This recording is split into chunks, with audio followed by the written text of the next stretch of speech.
জীবনে এমন কি আছে যা আপনাকে অজান্তে শিখরে পৌঁছে দিতে পারে বা আপনার পতনও ঘটাতে পারে? সঙ্গতি।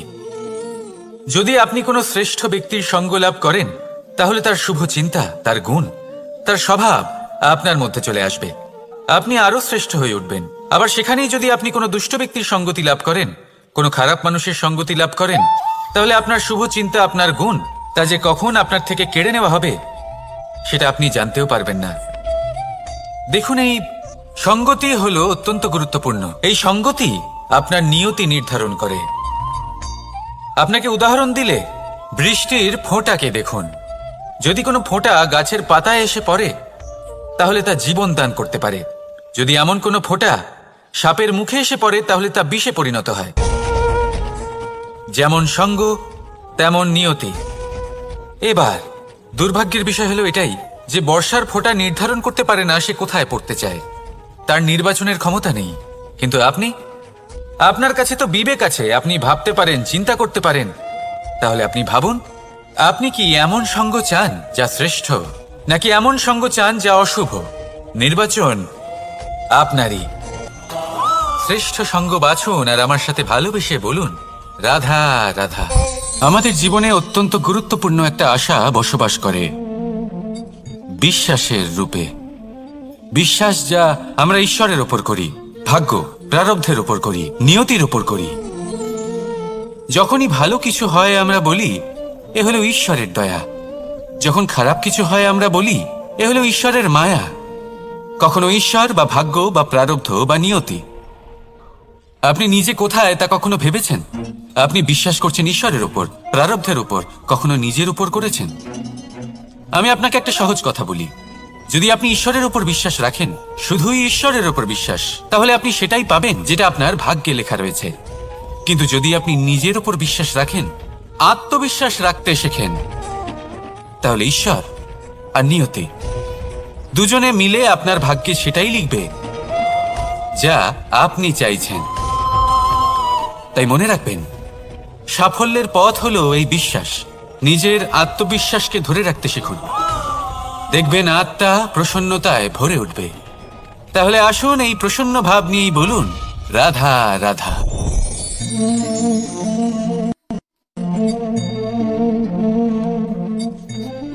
মুক্ত। এই মুক্তই সবাইকে মোহিত করে দেয়, নিজের দিকে আকর্ষিত করে। অত্যন্ত সুন্দর, গোল, শুভ্র।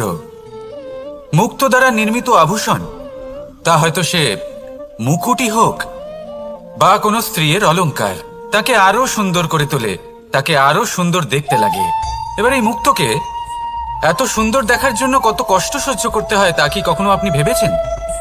এই মুক্ত ঝিনুক থেকে বের করা হয়। ঝিনুক যা কিনা সমুদ্রের তলদেশে থাকে।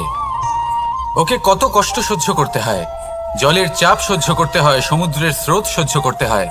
এই ঝিনুককে এত কষ্ট সহ্য করতে হয়, এই মুক্তকে এত কষ্ট সহ্য করতে হয়, তারপরে এর রূপ এত সুন্দর হয়। যদি আপনিও আপনার পরিশ্রমের সৌন্দর্য, নিজের পরাক্রমের সৌন্দর্য এই সংসারে প্রকাশিত করতে চান, তাহলে আপনাকেও কষ্ট সহ্য করতেই হবে। তাই জীবনে যখনই সংকট আসবে, বিপদ আসবে, সমস্যা আসবে, তখন একে সুযোগ হিসেবে গ্রহণ করুন। কারণ এই বিপদের সাথেই লড়াই করে আপনি মুক্তর মতোই পরিশুদ্ধ হয়ে উঠবেন।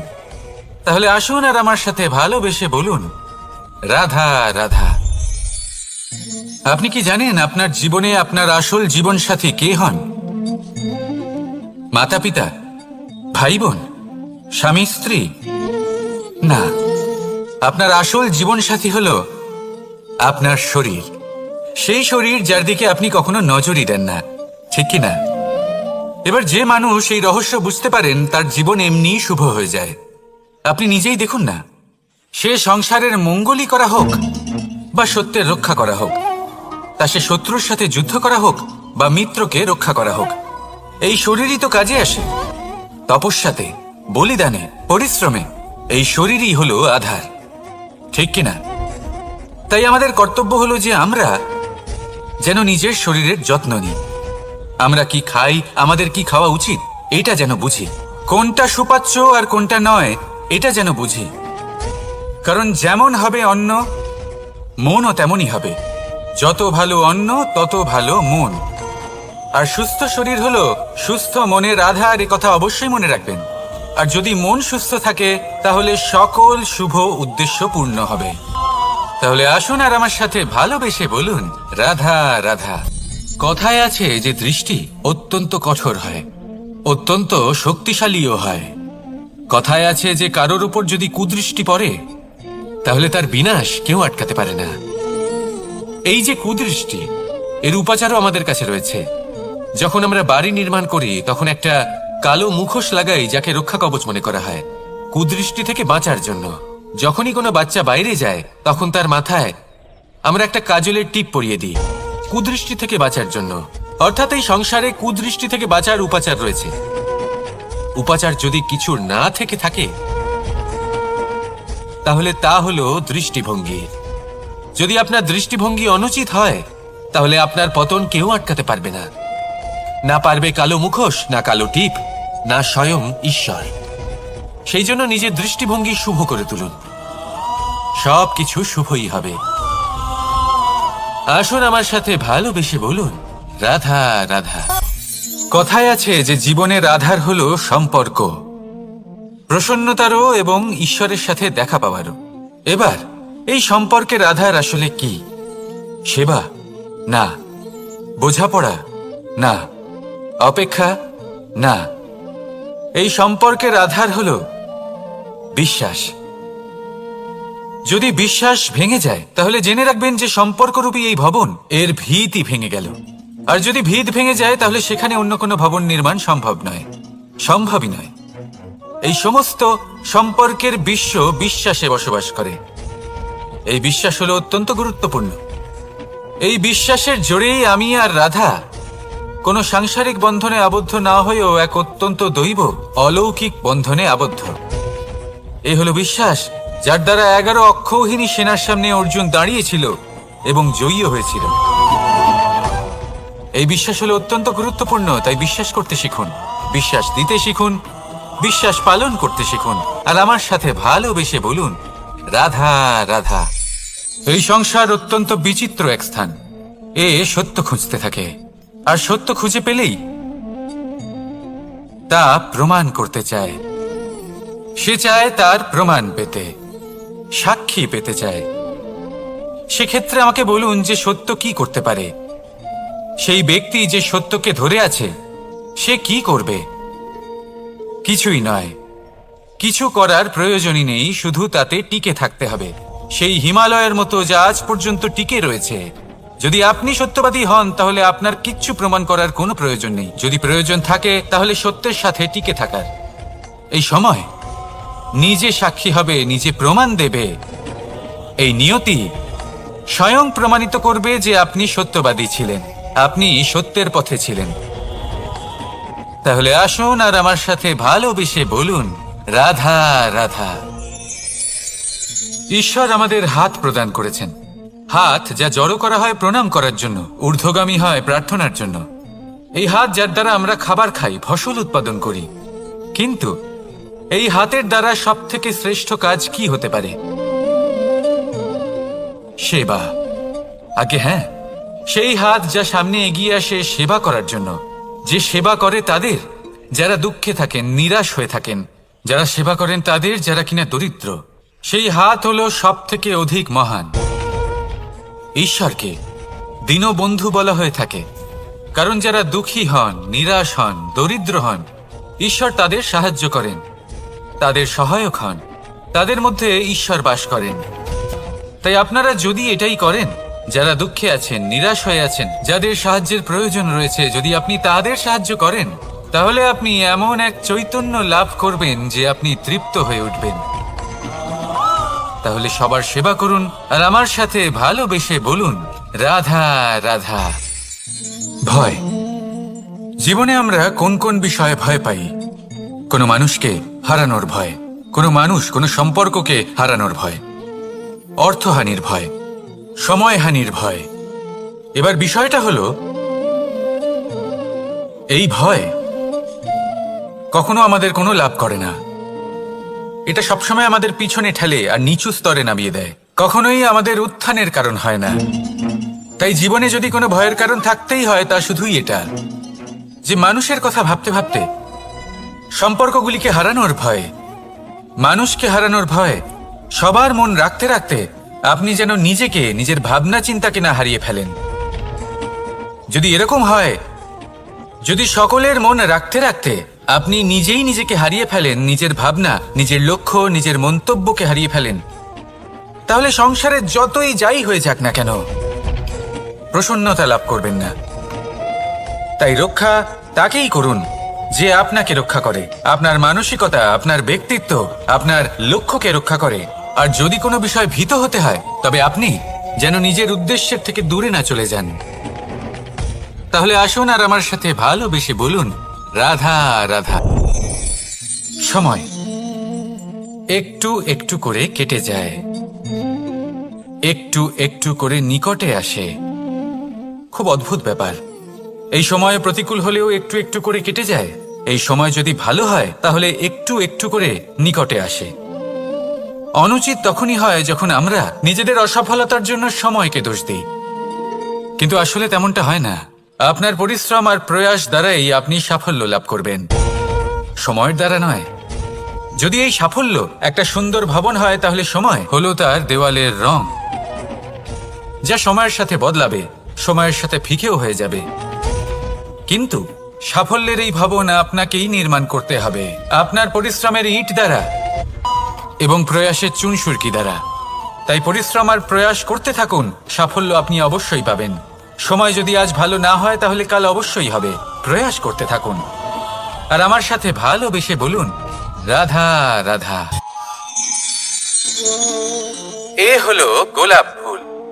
একে আমরা সকলেই চিনি। সমগ্র সংসার ভালোবাসে এই পুষ্পকে। এই ফুল দেখতেও সুন্দর। সবথেকে বেশি গুরুত্বপূর্ণ কথা হলো এর সুগন্ধ, যা দূর দূরান্ত থেকে ব্যক্তিদেরকে আকৃষ্ট করে। এই সুন্দর পুষ্প একটু মন দিয়ে দেখলেই দেখা যায় এর নিচে কাঁটা রয়েছে। এই সংসার বলে, এ প্রকৃতির কেমন রচনা, এত কোমল পুষ্প, এটা কি তীক্ষ্ণ কাঁটা সহ প্রস্ফুটিত হয়? এটাই হলো জীবনের সত্য। আমাদের অন্তরের সদ্গুণ, সেগুলিও এই ফুলের মতোই সুন্দর। সংসার এর সৌন্দর্য দেখতে পায়, এর সুগন্ধ চতুর্দিকে ছড়িয়ে পড়ে। কিন্তু এই সদ্গুণ জাগ্রত করে তোলার জন্য কঠোর পরিশ্রম করতে হয়, প্রতিনিয়ত চেষ্টা করে যেতে হয়। তাই জন্য যদি আপনি জানেন আপনার পথ উচিত কিন্তু তা কাঁটায় পরিপূর্ণ, তাহলে থামবেন না, চলতে থাকুন। একবার যদি অন্তরের সদ্গুণ জাগ্রত হয়, তাহলে এই সংসার এর সৌন্দর্য দেখবে আর সুগন্ধে আকর্ষিত হয়ে আপনার কাছে আসবে। এই মন, এই জীবন প্রসন্ন হয়ে বলবে, রাধা রাধা।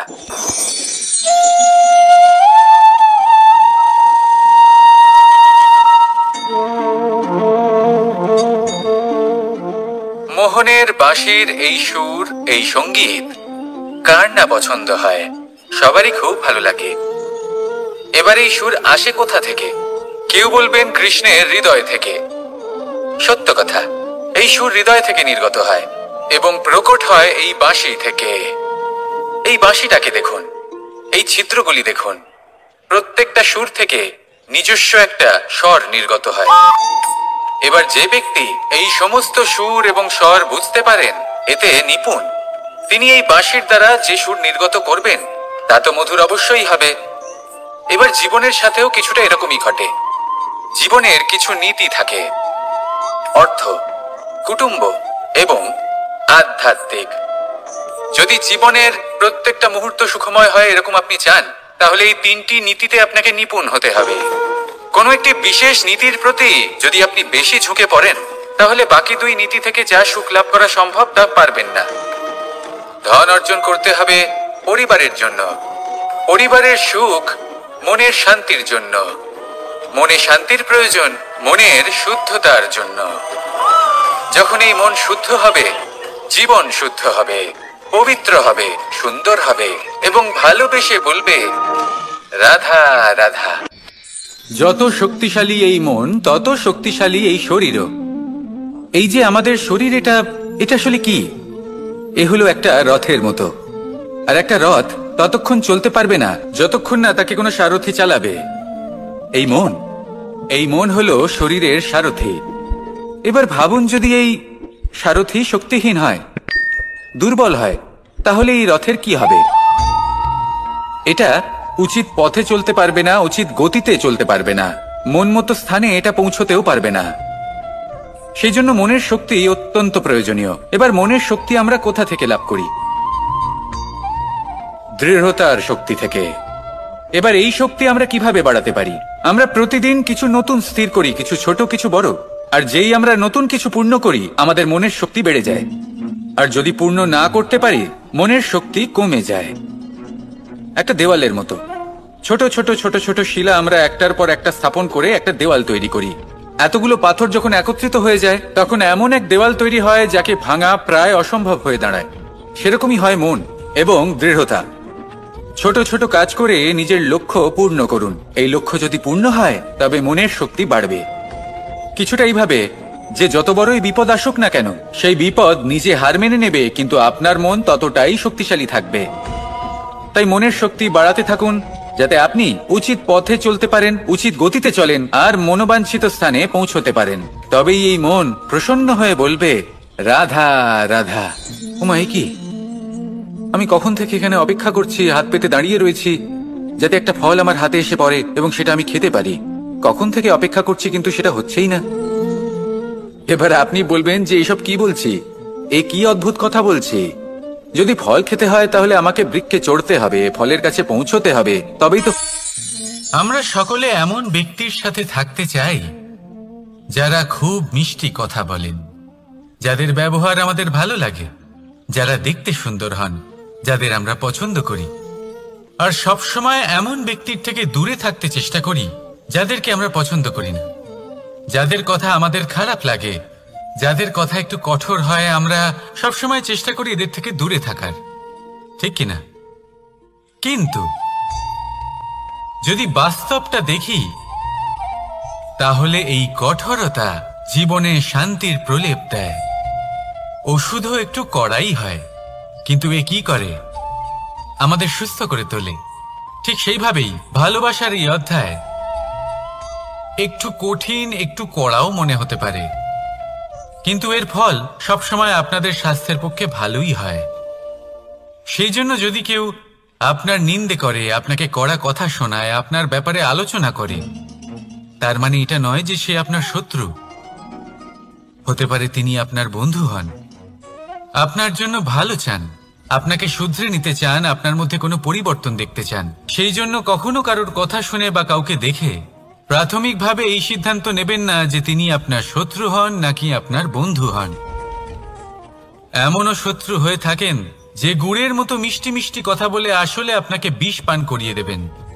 আর এমনও বন্ধু থাকেন যারা আসলে নিমের মতো কড়া কথা বলেন, কিন্তু আপনাকে অমৃত পান করান। এদের মধ্যে পার্থক্য করতে জানতে হবে, কে আসলে শত্রু হন আবার কে আসলে মিত্র হন।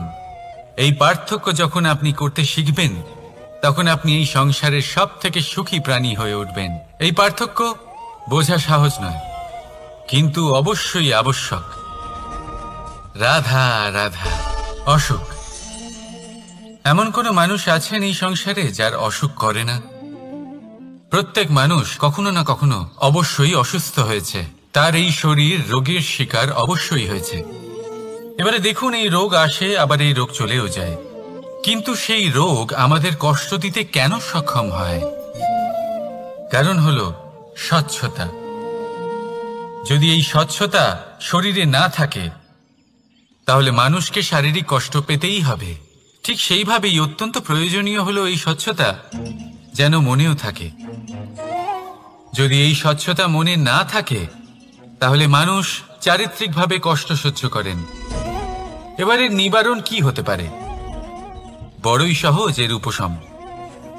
যদি রোগ শরীরে হয়, তাহলে সর্বপ্রথম স্বচ্ছতা বজায় রাখতে শিখুন, এই শরীরকে পরিষ্কার রাখতে শিখুন। বিচক্ষণতার সাথে এই রোগের সম্মুখীন হন, ভয় পাওয়ার কোনো দরকার নেই। ব্যায়াম করতে থাকুন, সব ঠিক হয়ে যাবে। সেইভাবেই যদি এই অসুখ মনে হয়, তাহলে কি করা যায়? সর্বপ্রথম তার আধারের উপরে নজর দিন। আপনার এই আধারই হলো আপনার আহার। যা আপনি আহার করবেন সেরকমই মানুষ হয়ে উঠবেন, সেইভাবেই আপনি যেরকম ভাবেন সেরকমই মানুষ হয়ে উঠবেন। সেই জন্য নিজের ভাবনাকে শুভ করুন, নিজের দৃষ্টিভঙ্গিকে শুভ করে তুলুন, সবকিছু সঠিক হবে। আপনার আমার সবার মধ্যেই এক রাক্ষস বাস করে, তার সম্মুখীন হন, তাকে পরাস্ত করুন। তাহলে এই রোগ সে শরীরেই হোক বা মনের মধ্যে, যদি সঠিক সময় তাকে আটকানো না যায় তাহলে যে কোনো সময় তা মহামারীর রূপ ধারণ করবে। মাকড়সারা ভীষণ পরিশ্রম করে এটা তৈরি করে, নিজের শরীরের রস দিয়ে এই জাল বনে। আপনি কি এটার উদ্দেশ্য জানেন?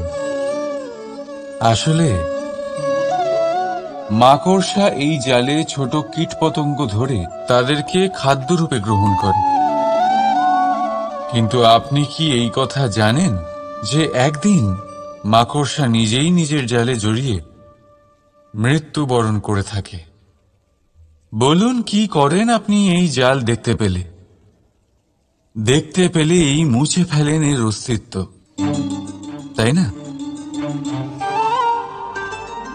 তেমনি অন্যদিকে পাখির বাসা, পাখিরাও ভীষণ পরিশ্রম করে এটা তৈরি করে।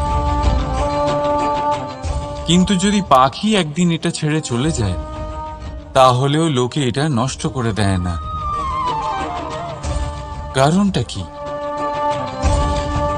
এর কারণ হলো এর নির্মাণ জীবন সঞ্চারের জন্য করা হয়েছিল, নষ্ট করার জন্য নয়। তাই মনে রাখবেন, জীবনে আপনার পরিশ্রম যতই বেশি হোক না কেন, যদি আপনার লক্ষ্য শুভ না হয় তাহলে আপনারও বিনাশ নিশ্চিত। তাই সৃজন করতেই থাকুন আর মুগ্ধ হয়ে বলুন, রাধা রাধা।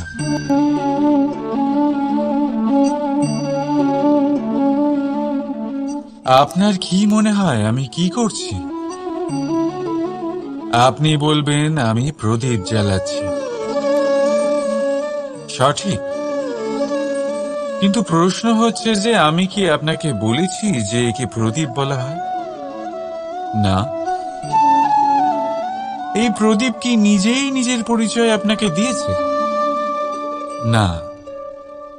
তাহলে আপনি কি করে জানলেন যে একে প্রদীপ বলা হয়? উত্তর হচ্ছে প্রকাশ, যে স্বয়ং জ্বলে অন্ধকারের মধ্যে সংসারকে পথ দেখায়, সেটাই প্রদীপ। যা নিরাশার মাঝে আশার আলো প্রদর্শন করে, সেটাই প্রদীপ। অপর দিকে আছে সাপ, যাকে না দেখেও তার ফনার আওয়াজ শুনেই লোকে ভয় পেয়ে যায়। তার মানে ব্যক্তির পরিচয় তার কর্মের দ্বারা পাওয়া যায়। তাই আপনার এটা বলার প্রয়োজন নেই যে আপনার পরিচয় কি। এটা আপনার কর্মই নিশ্চিত করবে যে লোকে আপনাকে প্রদীপ ভেবে ভালোবাসবে নাকি সাপ ভেবে ভীত হয়ে থাকবে। রাধা রাধা। সময় কত বিচিত্র হয়। সময় আমাদের পক্ষে থাকলে আমরা নিজেদের রাজা মনে করে নিই, আর সেই সময় যদি বিপক্ষে চলে যায় তাহলে নিঃস্ব হতে সময় লাগে না। তাই মানুষের একটা অভ্যেস আছে, খারাপ সময়ের জন্য কিছু সঞ্চয় করা। আত্মীয়, বন্ধু খারাপ সময় পাশ থেকে সরে যায়। যশ, মান প্রতিকূল সময় চিরস্থায়ী হয় না। তাই মানুষ মনে করে অর্থ সঞ্চয় করাই শ্রেয়। অর্থের কোনো হৃদয় নেই যা সময়ের সাথে পরিবর্তিত হবে। সংসার বলে সর্বদা অর্থ সঞ্চয় করতে থাকুন। খারাপ সময় অবশ্যই কাজে লাগবে, কিন্তু আমি বলবো শুভ কর্ম করতে থাকুন। আনন্দে থাকুন, নিজের ওপর আর ঈশ্বরের ওপরে বিশ্বাস রাখুন। খারাপ সময় কখনো আসবেই না। রাধা রাধা। প্রকৃতি মানুষকে এক বিশেষ শক্তি দিয়েছে, অন্য জীবের থেকে বেশি শক্তি দিয়েছে। স্মরণ শক্তি। এই শক্তি মানুষকে অন্য জীবের থেকে ভিন্ন করে, ইতিহাস রচনা করার প্রেরণা দেয়, জ্ঞানকে বংশানুক্রমে এগিয়েও নিয়ে যায়। আর যারা ভুলে যান, অধিকাংশ সময় তারা উপহাস আর দয়ার পাত্র হয়ে যান। কিন্তু এটাই কি প্রকৃত রূপে সত্য? না। এই স্মরণ শক্তি মানুষের বিকাশে সব থেকে বড় বাধা হয়ে দাঁড়ায়। তার মনকে দূষিত করে দেয়। খারাপ অভিজ্ঞতা, কারোর করা বিশ্বাসঘাতকতা, কারোর কটাক্ষ বেশিরভাগ মানুষই ভুলতে পারেন না, আর তারপর প্রতিশোধ নিতে উদ্যত হন। প্রথমে সময় নষ্ট করেন প্রতিশোধের প্রস্তুতিতে, আর তারপর সময় নষ্ট করেন প্রতিশোধ নেওয়ার সুযোগ খুঁজতে। যদি সন্তুষ্টি পেতে চান, যদি জীবনে আনন্দ পেতে চান, তাহলে স্মরণ শক্তির সদ্ব্যবহার করুন। নিজের স্মরণ শক্তিকে চালনা করুন শুধুমাত্র ভালো কথা আর ভালো স্মৃতির দিকে। জীবনে আনন্দ পাবেন। রাধা রাধা। মানুষ নিজের পরিবারের জন্য কত কিছুই না করে, দিন রাত পরিশ্রম করতে থাকে যাতে তার পরিবারের প্রয়োজন পূরণের জন্য অর্থ রোজগার করতে পারে। কিন্তু শুধু অর্থ রোজগার করাটাই কি যথেষ্ট? আপনি বলবেন, হ্যাঁ নিশ্চয়ই, অর্থ দিয়ে সব কিছু পাওয়া যায়, বিদ্যা পাওয়া যায়, বাড়ি পাওয়া যায়, ওষুধ পাওয়া যায়, আর কত কিছুই না পাওয়া যায়। এই সব একটা পর্যায় পর্যন্ত সঠিক, কিন্তু একটু মন দিয়ে ভেবে দেখুন, যখন কোনো শিশু অসুস্থ হয়ে পড়ে তখন সে ওই তিক্ত ওষুধ কেন খেয়ে নেয়? এই জন্য কারণ ওর পিতা সেই ওষুধ অর্থ দিয়ে কিনেছে? না, বরং এই জন্য কারণ তার পিতা যে তার সামনে দাঁড়িয়ে, তার ওপরে তার বিশ্বাস আছে।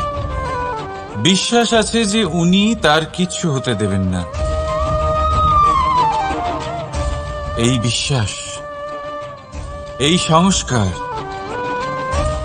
এই শিক্ষা কখনো অর্থ দিয়ে পাওয়া যায় না। এটা পাওয়া যায় সেই সময় থেকে যা মাতা পিতা তাদের সন্তানের সাথে কাটিয়েছেন। তাই জীবনে অর্থ অবশ্যই উপার্জন করুন, কিন্তু নিজের পরিবারকেও সময় দিন, আনন্দ পাবেন। রাধা রাধা। বিরোধিতা এমন এক শব্দ যা শুনে আমরা সবাই ভয় পেতে থাকি। যদি কেউ আমাদের বিরোধিতা করে তা আমাদের সহ্য হয় না। আমরাও কারোর বিরোধিতা করে কোনো শত্রুতা করতে চাই না। এই ধরনের ভাবনা আমাদের মনে আসতেই থাকে।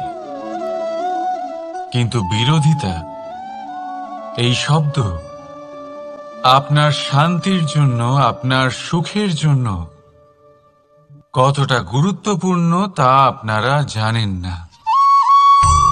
তাই যদি কাল এসে কেউ আপনার বিরোধিতা করে, তখন সবার আগে নিজেকে যাচাই করুন। আপনি কি ভুল করেছেন? আপনার দোষ কি? নিজের মধ্যে কি ত্রুটি আছে সেটা বোঝার চেষ্টা করুন। নিজেকে সংশোধন করার চেষ্টা করুন, তারপর দেখুন বিরোধিতার এই আগুন আপনাকে স্বর্ণ থেকে কুন্দন বানিয়ে তুলবে।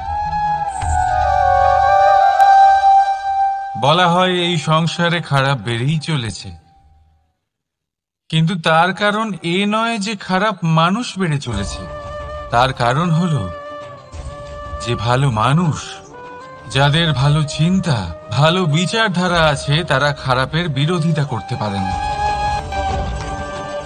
যদি আপনার সম্মুখে কোনো খারাপ কর্ম হয়, তাহলে তার বিরোধিতা করতে সংকোচ করবেন না, কারণ বিরোধিতার এই আগুন মন্দকে পিছুপা হতে অবশ্যই বাধ্য করে। রাধা রাধা।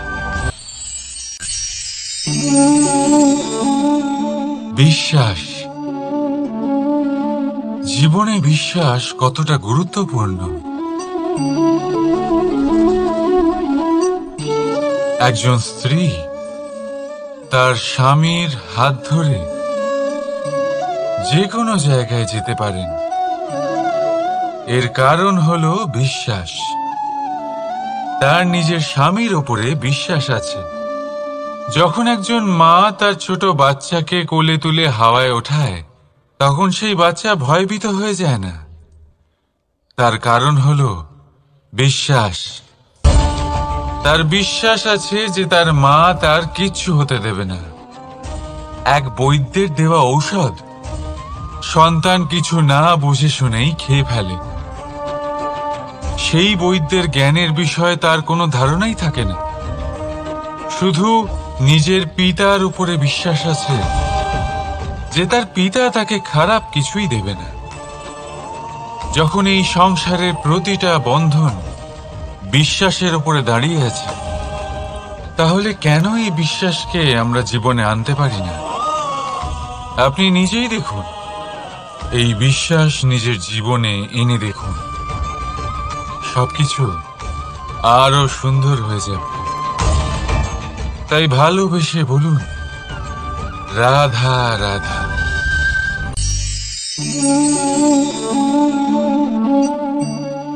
অহংকার, এই শব্দটা সবাই শুনেছেন।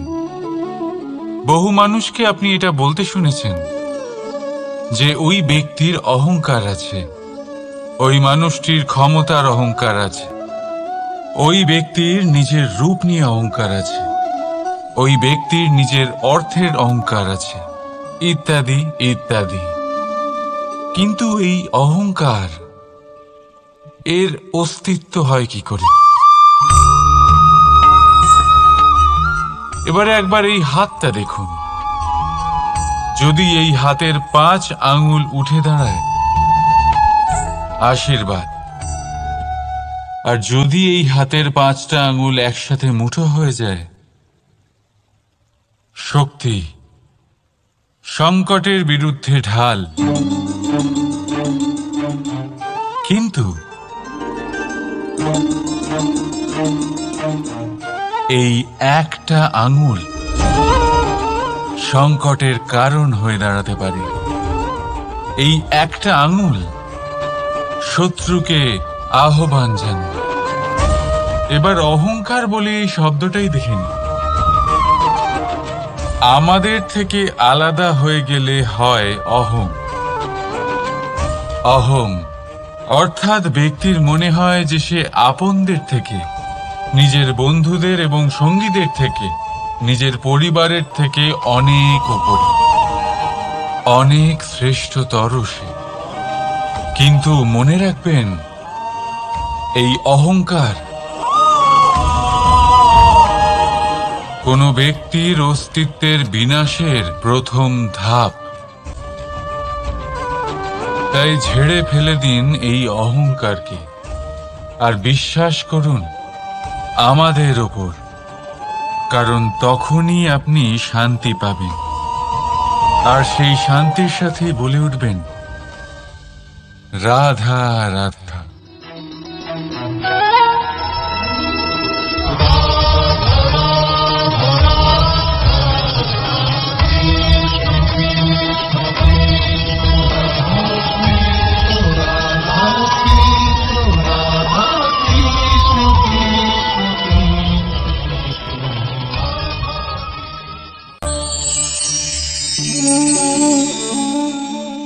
সাফল্য। যদি আপনাকে জীবনে সাফল্য পেতে হয়, তাহলে আপনি একাধিক মানুষ পাবেন যারা একাধিক উপায় বলবে আপনাকে সাফল্য পাওয়ার।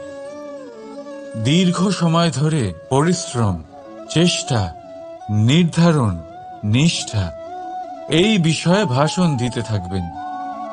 একাধিক রকমের উদাহরণ আপনার সামনে তুলে ধরবেন। কিন্তু আমার এটা মনে হয়, আমরা কেন সেই বিষয়ে কথা বলি না যা মানুষকে অসফল করে তোলে? শুধু দুটো ব্যাপার অসফল হওয়া নিশ্চিত করে। শুধু দুই ধরনের মানুষ বেশিরভাগ অসফল হন। প্রথম তারা যারা ভাবে অনেক কিছু কিন্তু কিছুই করে না, আর দ্বিতীয় তারা যারা অনেক কিছু করতে থাকে কিন্তু ভাবনা চিন্তা না করে। ভাবনা আর কর্ম, এদের মাঝে সামঞ্জস্য রাখা খুব জরুরি। যদি এটা থাকে, তাহলে জীবনে কখনো অসফল হবেন না। রাধা রাধা। আপনি অনেককে এই কথা নিশ্চয়ই বলতে শুনেছেন, এই ব্যক্তির দৃষ্টিতে দম্ভ আছে, এই ব্যক্তির চোখের ওপর অহংকারের পর্দা পড়ে আছে, ইত্যাদি ইত্যাদি। চলুন আমি আপনাকে একটা প্রশ্ন করছি। আপনি দেখেন কি দিয়ে? দৃষ্টি দিয়ে নাকি দৃষ্টিভঙ্গির সাহায্যে? ভাবুন। চিন্তায় পড়ে গেলেন নিশ্চয়ই। দৃষ্টি যে কোনো বস্তুর বা যে কোনো মানুষের শুধু বাইরের রূপটা দেখায়, যেখানে দৃষ্টিভঙ্গি আপনাকে সোজা আসল পরিচয়ের সাথে সাক্ষাৎ করায়। উদাহরণ হিসেবে চন্দ্র। চন্দ্র আমরা সবাই দেখেছি। বহু মানুষ আছেন যাদের চন্দ্র অত্যন্ত সুন্দর লাগে, আবার কিছু মানুষ এমনও আছেন যারা এই চন্দ্রের মধ্যেই দাগ খুঁজে বার করেন। এই হলো দৃষ্টিভঙ্গি। যদি নিজের দৃষ্টিভঙ্গিতে প্রেম রাখেন, ভালোবাসা রাখেন, সম্ভ্রম রাখেন, তাহলে তার বদলে আপনিও প্রেম আর সম্মান অবশ্যই পাবেন। এবারে দেখুন,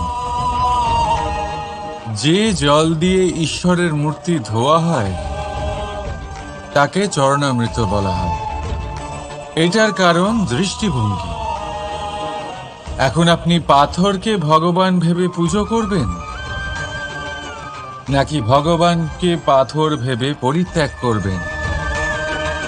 সিদ্ধান্ত আপনার, কিন্তু এই সিদ্ধান্ত নির্ভর করে আপনার দৃষ্টিভঙ্গির ওপর। তাই নিজের দৃষ্টিভঙ্গি শুভ রাখুন, নিজের দৃষ্টিভঙ্গিতে ভালোবাসা রাখুন, আর আনন্দে বলুন রাধা রাধা। বড় বড় রাজমহলের বড় বড় ইমারতের চূড়া কত সুন্দর হয়,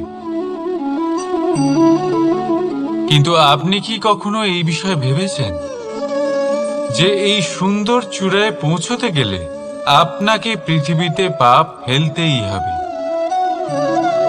সেই সুন্দর চূড়ায় পৌঁছে দীপ্তি পাওয়ার জন্য আপনাকে একটা কঠিন পথ অবলম্বন করতেই হবে।